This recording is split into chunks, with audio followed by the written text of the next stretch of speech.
house at 2515 West 5th Street in Irving is a typical post-World War II single-family, ranch-style tract house that was constructed in 1956. On May 30th, 1960, it fell under the ownership of Michael Paine, who was then the husband of Ruth Paine, when they purchased the house. Ruth and Michael had moved from Philadelphia to Texas when Michael accepted a position as an engineer at Bell Helicopter in Hearst. Ruth came to Texas with an interest in learning the Russian language after having worked with elderly Russian immigrants in Philadelphia. In September of 1962, Ruth and Michael had separated, and Michael moved out of the house, leaving Ruth there with her 2 children. On February 22, 1963, Ruth met Lee Harvey and Marina Oswald at a party hosted by a mutual acquaintance. With her interest in Russian, Ruth was immediately drawn to Marina, who spoke very little English, and so they quickly became friends. While Lee Harvey traveled to New Orleans, Marina and her daughter June lived with Ruth from April 24th to May 9th. And according to Ruth, Marina lived with her and did not pay any rent, but helped with some household chores and helped Ruth with her Russian language lessons. Marina left to be with Oswald. Oops. Wait a minute. Okay, sorry. Marina left to be with Oswald, but returned to live with Ruth in September when Lee left for Mexico to try to obtain a visa to Cuba. Failing in his attempt, Lee Harvey returned to Dallas, and it was Ruth who helped him get a job at the Texas School Book Depository through an acquaintance. During this time, the Oswalds' belongings, including a rifle wrapped in a blanket, were stored in Ruth's garage. Lee Harvey, in the meantime, rented a room in Dallas while Marina and June continued to live with Ruth. And Lee Harvey typically came to visit on the weekends.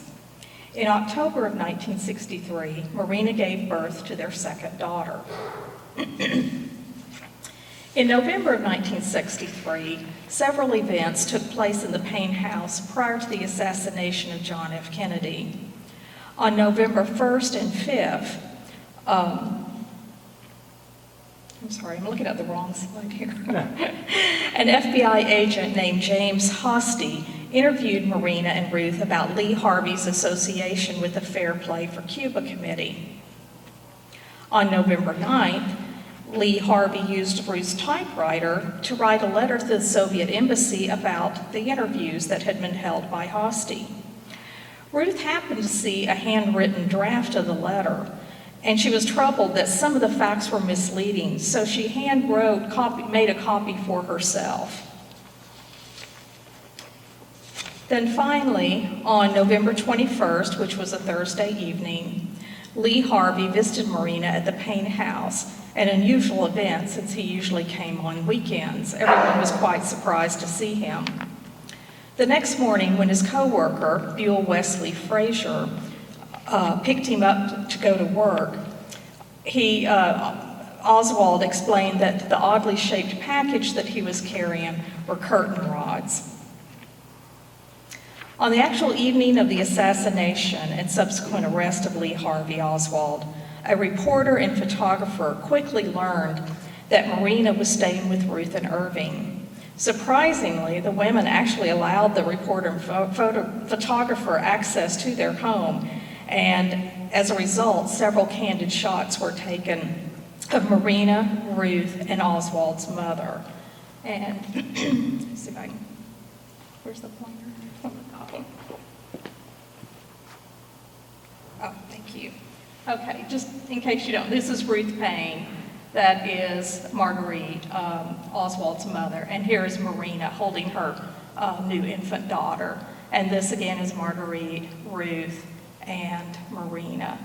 And these are, of course, wonderful photographs because we get a very good image of the way the kitchen and the living room looked at that time.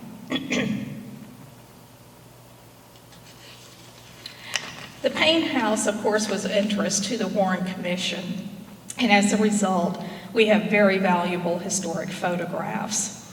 I'll just go through these. Here we have a street scene of the house. Here's the backyard of the Paine house. This is the den, which is adjacent to the kitchen, or it's the dining room actually, adjacent to the kitchen. And here's the infamous garage. Okay.